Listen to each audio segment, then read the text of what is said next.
Let's look at solvent-mediated proton transfers. So I mentioned that an intermolecular um, proton transfer is just very unlikely, especially when we have lots of solvent around. So let's just examine a reaction where we could consider an intermolecular possibility for the proton transfer, and then let's look at what actually would happen. So we're going to open this epoxide with some ammonia. So we have an epoxide right here, simplest one, plus some ammonia. And we're going to do this in water.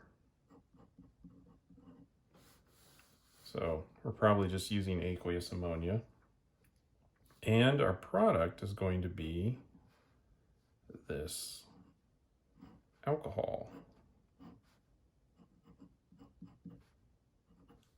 with an amine. So how does this happen? Well, the first step, we're going to have our nucleophile come in and attack one of the positions on this ring. It doesn't really matter since this is a symmetrical molecule. And this has got some ring strain here, so it's going to just help this open up. So we'll do that right down here. So here's our nitrogen.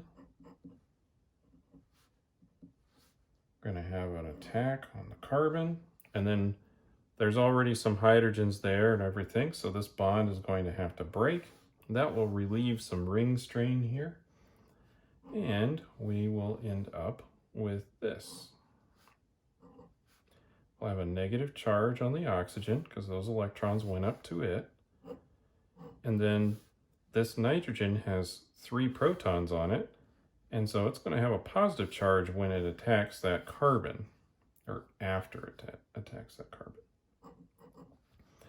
I'm going to go ahead and draw one of the protons on there.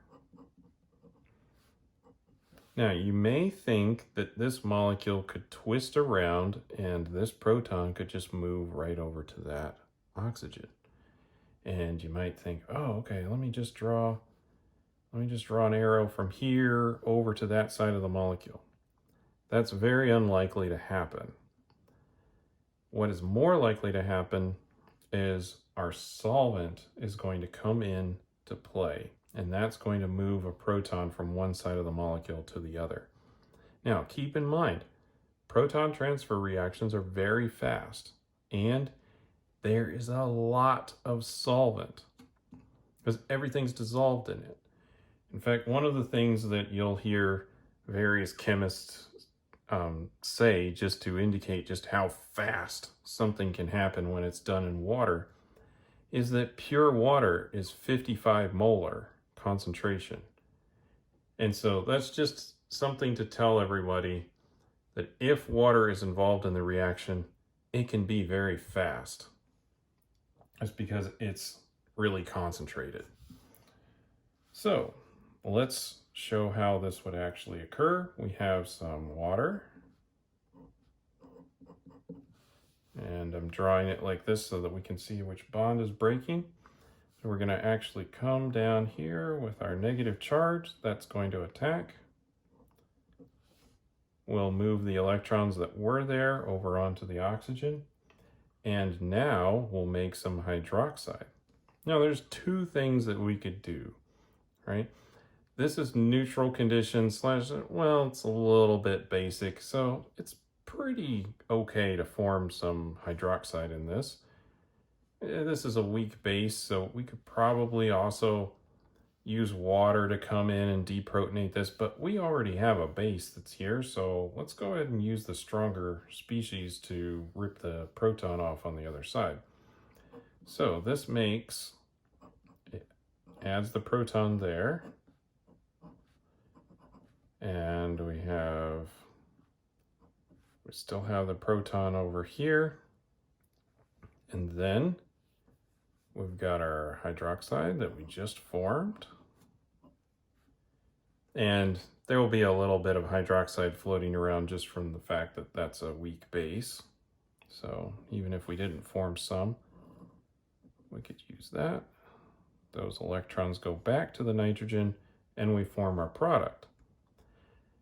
And we did it without having to do an intermolecular proton transfer, which is just less likely when the solvent can help us out instead. So one of the things that we need to keep in mind is that solvent will often play a role in our mechanisms when we're drawing these out. So just keep that in mind. Don't ignore the solvent. And the solvent can actually help us in other ways too. It can help us stabilize intermediates, move protons around. There's a few things that solvents can do that help us to draw mechanisms. So watch for those.